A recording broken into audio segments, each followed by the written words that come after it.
Hey guys, hope everything's going well. You guys know that drill. Smash that like button, subscribe if you haven't, comment down below. Follow me on Instagram at AIH_sports. Follow me on my finance channel at AIH Finance. Okay, so today I'm going to be talking about the shift of how I've seen people in the industry and people with many followers, viewers, how they have changed from maybe more of an investment approach from based on my opinion to more of a collector's approach. Now, this some of these guys may be genuine, some of these guys may be lying. I'll have to ask you guys what you think, and I'll chime in about myself and how my views have slightly changed as well.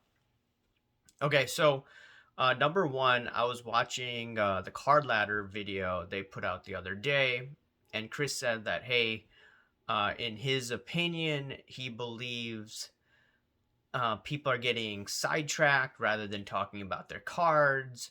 They're getting into other aspects that he believes that people shouldn't be getting into. And he thinks that the hobby should be more focusing on collectors to get back on track, just like Dr. Beckett did in the 1990s. Now, that does sound great on paper.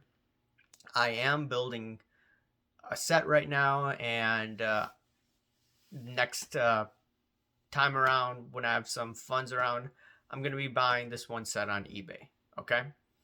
So, yeah, it is good to collect, but I will add this. I was watching a video, I think in August of 2020. This is on their YouTube channel. And in that, from my memory, or what I just watched, and I believe they were marketing their product. I could be wrong. So someone could reach out to me saying, hey, you're completely wrong on it. But I saw in that ad, or it was like an infomercial, you could say. I think they had a lot of views, maybe 100,000, and it says the stock market for sports cards. Okay, this was August of 2020 when everything was just going up or like crazy, and now the market has come back down to normal, or has come back down to earth. And what's going on right now is a lot of people are mad that card values have gone down. You see in the content isn't everybody, hey, look at my values. They keep on going up and up and up. Like, those videos are gone. I just saw this one video from Ziggy today that is quite interesting. Um, it was about she collects cards again, right? So it's the content from maybe a few years ago has completely changed, and that's where I'll agree with Chris on, or that people have definitely the content is much different. That's what I'd probably agree with him on, right? But it seems that okay, now there's a shift of okay, the stock market for sports cards now it's okay. Let's focus on the collectors, right? And I'm just looking at the Great Curator also. Great Curator talked about how, I think it was in reference to me, by the way. He was talking about, hey, there needs to be a collector's, you don't understand the collector's mindset. And I did a whole video about that, showing those clips that he did with a Pokemon guy. And so he's talking about, a collector, right? I always thought that dude was more of a speculator than a collector. But, he could be hybrid, right? So I apparently I don't understand the mindset of a collector. And especially with the Star Wars transactions that he was participating in, right? With his buddies that he did YouTube videos with. Some people would argue that's like a QVC commercial, right? Well, whatever it is, right? It's your interpretation how you want to look at that. But I'm looking at that. I'm looking at Nat Turner. Nat Turner did a video, I think, with Jeff Wilson at the National, and he was talking about, it's all about collecting this and that.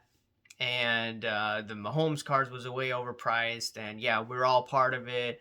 and we basically learned lessons, right, during the pandemic or during the last few years. I think that's what he was trying to say. Now, Nat Turner looks like a nice guy.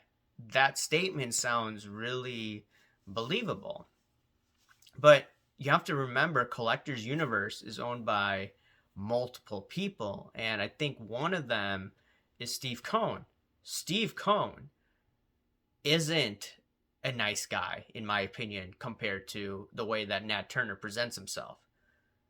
So Steve Cohen runs a hedge fund, right? And before he ran that hedge fund, he worked as a trader early on in his career, and he was able to flip stocks and make a ridiculous amount of money in the 1970s, I believe. And then he was successful enough to start his own firm. So when you got someone like Steve Cohen involved, do you think Steve Cohen cares about the collector? Steve Cohen cares about the bottom line.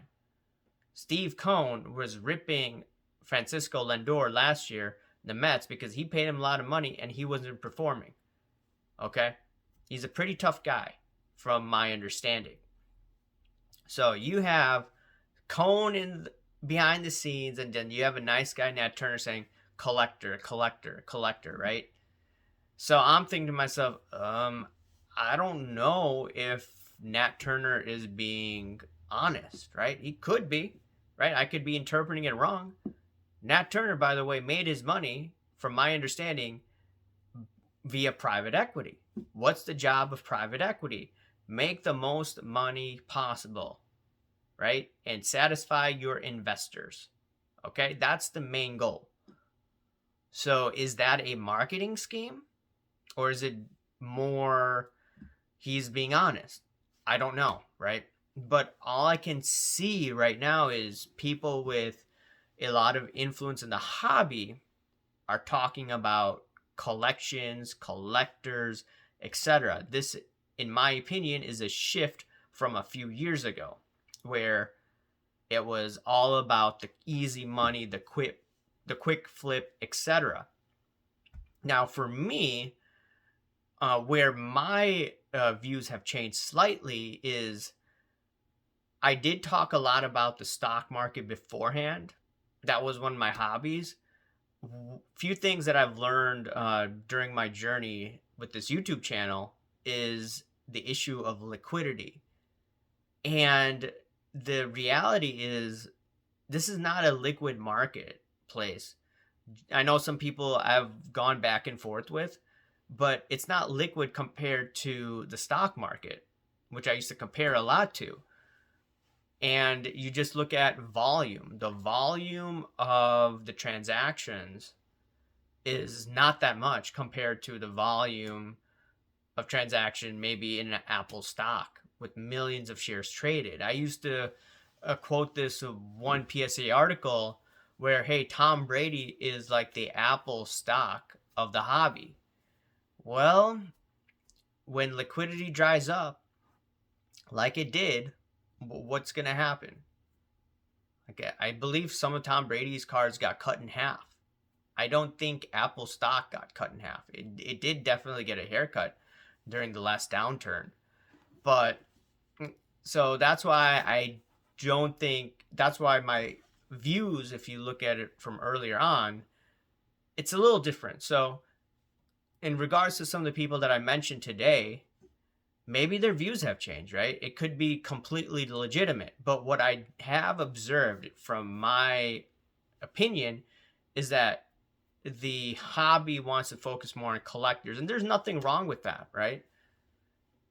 I think the mistake that the industry made is, or they didn't understand, they didn't understand the dynamics of why the prices went up. Maybe they did and they kept quiet. Right? I showed you clips of how Nat Turner understood why the prices went higher. It was the easy money policy from central banks all around the world. So he gets it. Do the other people? I don't know. Anyways, guys, let me know what you think about this. What do you think about the collector's mindset? What do you think about the industry, or some people in the industry talking about collectors? Do you think that's a good thing? Do you think that they're being disingenuous? Do you think they're being honest? You know, it's subject to interpretation, but this is what I've observed. Let me know what you think. Remember to smash that like button, subscribe if you haven't. Comment down below, guys. Thank you. Bye.